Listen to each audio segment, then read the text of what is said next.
so I'm going to be going through the review that's in the on-level packet starting on page 22.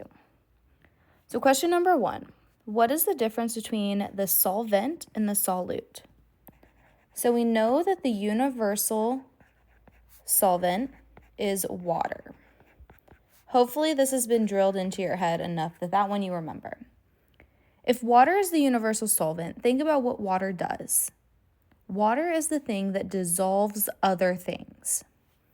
So the solvent is the thing doing the dissolving. You put things into the solvent to dissolve them, while the solute is the thing being dissolved.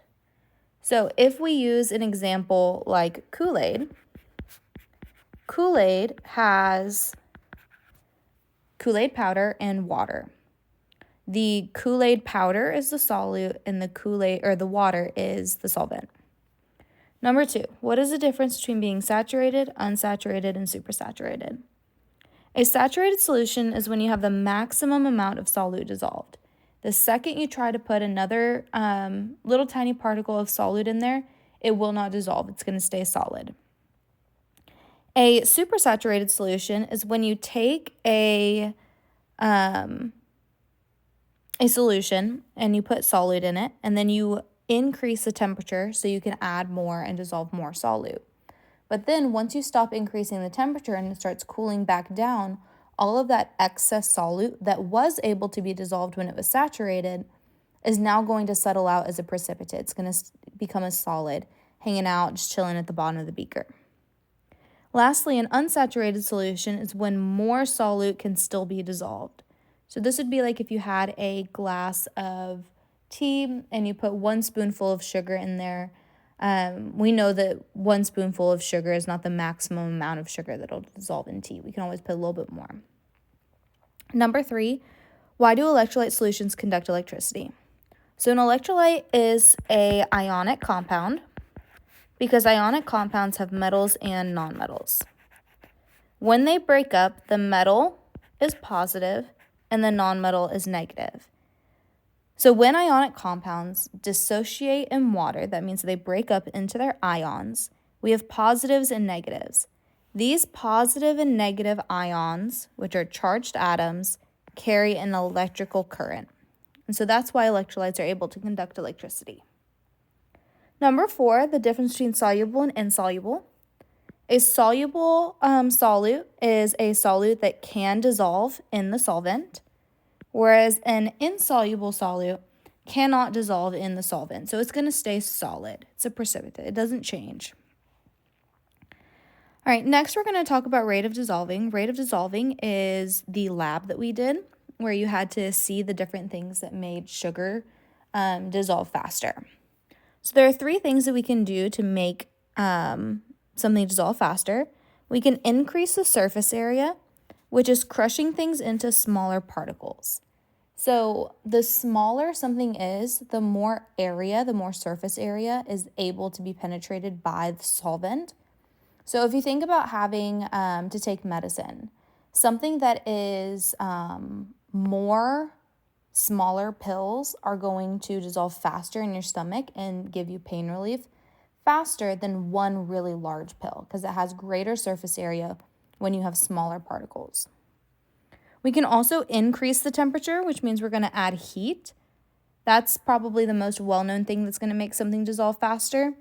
And then there's also agitation, which is stirring or shaking that's going to make something dissolve a little bit faster. Looking at ways that we can increase the solubility, which is how much solute will dissolve, is looking at the solid versus gas. Now, solids dissolve better at higher temperatures. So we can get more solute to dissolve if it's a solid when we increase the temperature. Think about how hot tea will dissolve more sugar than cold tea. Whereas for gases, they want to have a low temperature. Think about a can of soda. If the can of soda is cold, it's going to have a lot more carbonation bubbles, which is a gas, in the solution of the soda. But when it's hot, it's going to flatten out and it's not going to have as much carbonation because it is at a higher temperature. So more of the gas will dissolve and stay in solution at a lower temperature. We can also talk about pressure. Gases are able to dissolve more at higher pressures. That's why having a can that is closed at a higher pressure is going to, again, keep it from going flat. Whereas if you keep soda out and it's not closed, you're going to have a lot of those gas bubbles released. They're going to escape into the air, and so they're not going to be dissolved. But pressure has no effect on solids. So it doesn't matter how much pressure you put on a solid, it is not going to increase the solubility. So if we're thinking about how a substance decreases in solubility when we're increasing the temperature, that's likely to be a gas, because if the solubility is going down, the temperature is going up, that only occurs for a gas substance. And number 4, which property of water makes it a universal solvent? So water is a universal solvent because it is polar. Water is polar because it has these positive and negative ends. So the oxygen is going to attract more of the electrons towards it, and that's what gives it that negative charge. Now, water is able to dissolve a lot of other things, making it the universal solvent, because most other substances are polar. So if water is polar and most other substances are polar, then that's going to allow them to dissolve more things. All right. Number 5, sketch 2 polar water molecules. Include the partial positive and negative charges. Label the covalent bond and the hydrogen bond. So a water molecule is made of 1 oxygen and 2 hydrogens. The hydrogens are going to carry the positive because they want to lose their electrons, and oxygen is has a partial negative charge because it wants to gain electrons. Now the bond that makes a water molecule is the covalent bond. The hydrogen bond exists between the hydrogen of one water and the oxygen of another. So hydrogen bonds connect water molecules. Covalent bonds make water molecules. Number 6 brings back the idea that we talked about in question number 4. Explain what like dissolves like means. So what this means is that polar things like to dissolve other polar things. So if we have a polar substance like water, it's going to dissolve other polar solids like salt, sodium chloride. Sodium chloride is polar because it's ionic, and ionic compounds are always polar. So it's more likely to dissolve salt. Whereas in number 7, it's talking about how wax is insoluble, it's nonpolar, and water is soluble, it's polar. And this occurs because they have different polarities. So wax is insoluble in water, it doesn't dissolve in water because water and wax have different polarities. Now, number 8, I am not going to go over. Number 8 says, which properties of water and ice are great benefits to the aquatic life? Explain why and how they work. All of this comes from your reading and writing assignment. If you would like to get your 5 points for doing this review, you need to go back to the article in the reading and writing assignment and be able to answer this chart. Number 9, which of the following substances are likely to be electrolytes? So electrolytes are ionic compounds. They're the ones that dissociate. They break up in water into their ions, positive and negative. This occurs because they are metals and nonmetals. If we're looking at a periodic table, we have the staircase of metalloids. And on the left side, with the exception of hydrogen, are all of our metals, and on the right side are all of our nonmetals.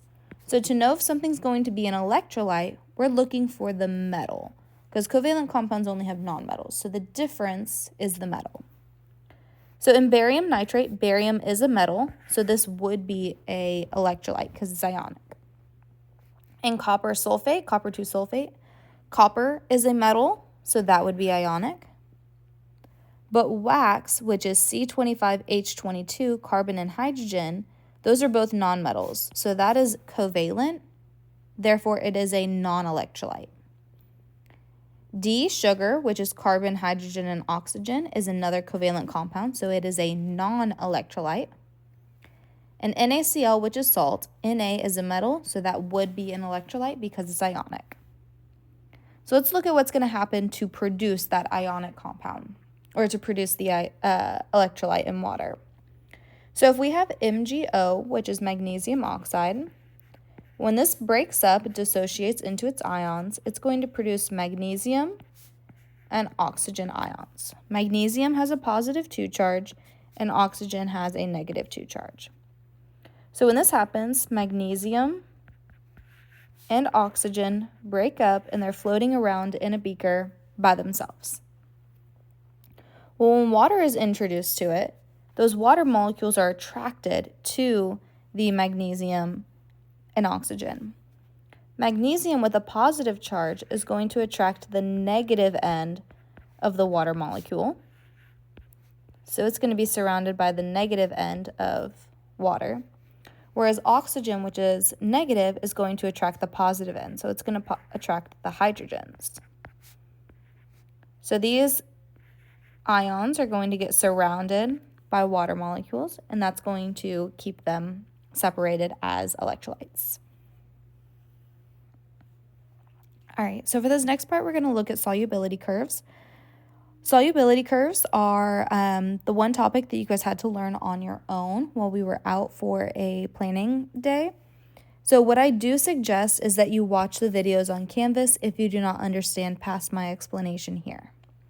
So number 14 says, what mass of solute will dissolve in 100 grams of water at the following temperatures? So we have KNO3 at 70 degrees. Temperature is on the x-axis, 70 degrees is right here. And when it's asking what is the mass of solute, it's asking when is it saturated. We know that something is saturated when it's on the line. If something is supersaturated, it's going to be above the line. And if something is unsaturated, it's going to be below the line.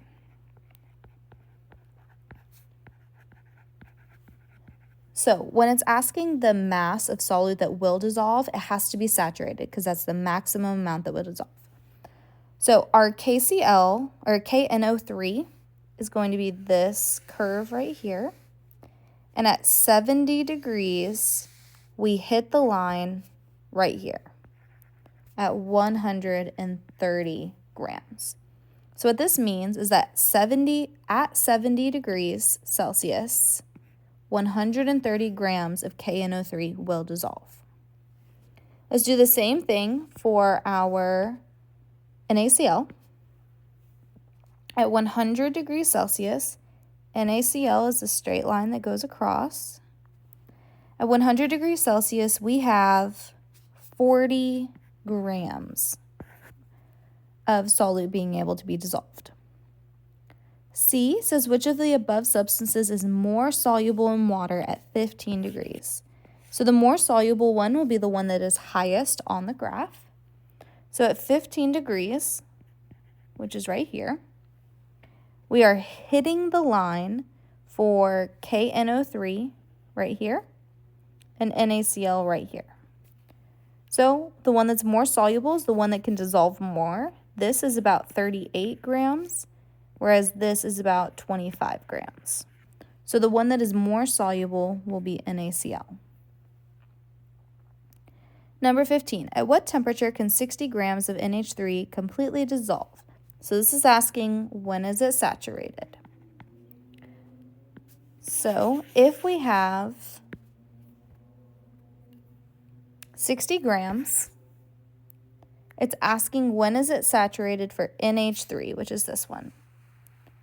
So at 60 grams, when is it touching the line? That's right there at about 15 degrees Celsius. Number 16, is NH3 a solid or a gas? So earlier we talked about the solubility of solids versus gases. Solids increase their solubility when temperature is high. Gases decrease their solubility when temperature is high.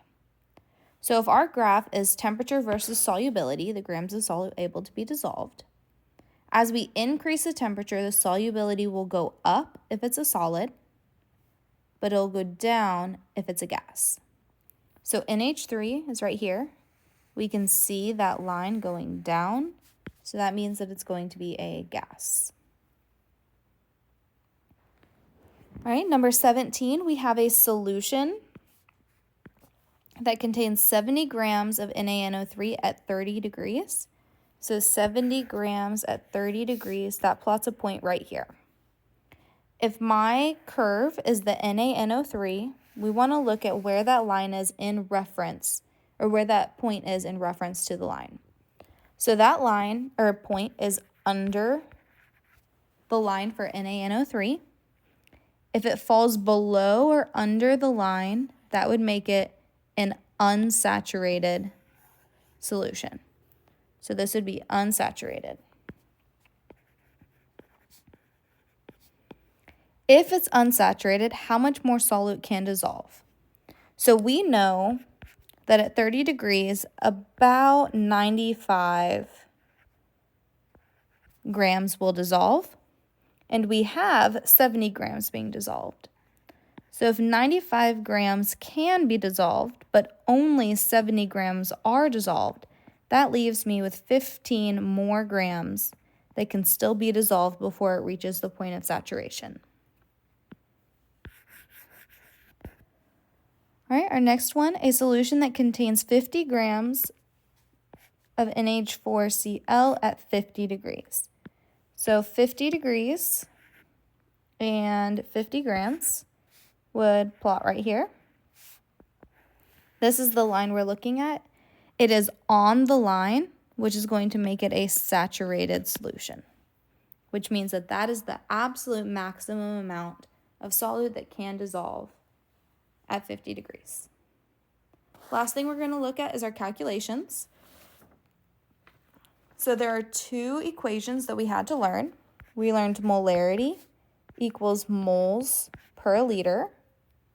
And we learned our dilution equation, which is M1V1 equals M2V2. Now you know when to use each formula based off of if it has moles in it, because both formulas have molarity and both formulas have a volume.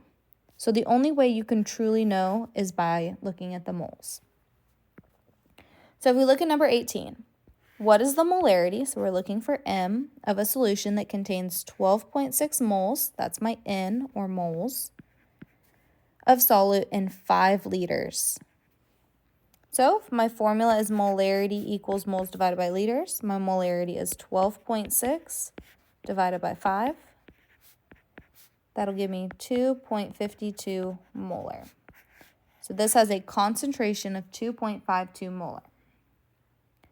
Number 19, how many liters, so I'm looking for a volume, of 0.05 molar, so that's a molarity, HCl solution, can be made by diluting 250 milliliters, so that's another volume, of a 10 molar solution.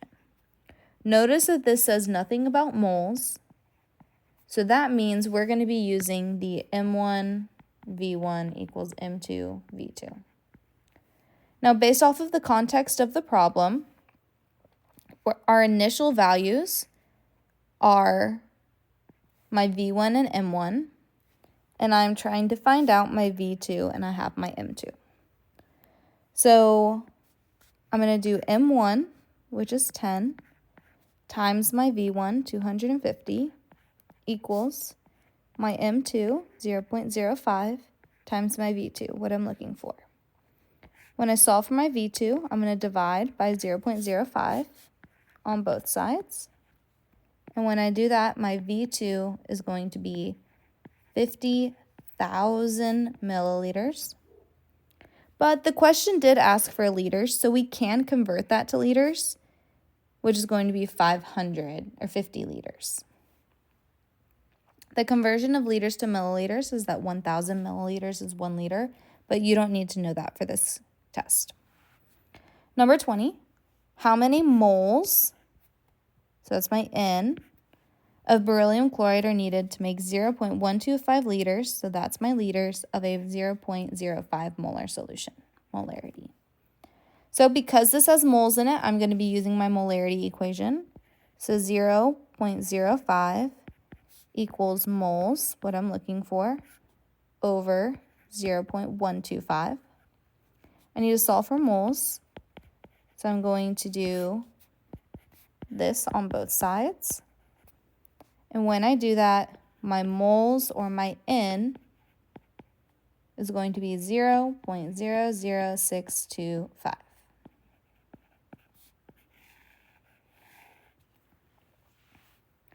Number 21, what will the volume of a 0.50 molar solution be if it contains 2.5 moles?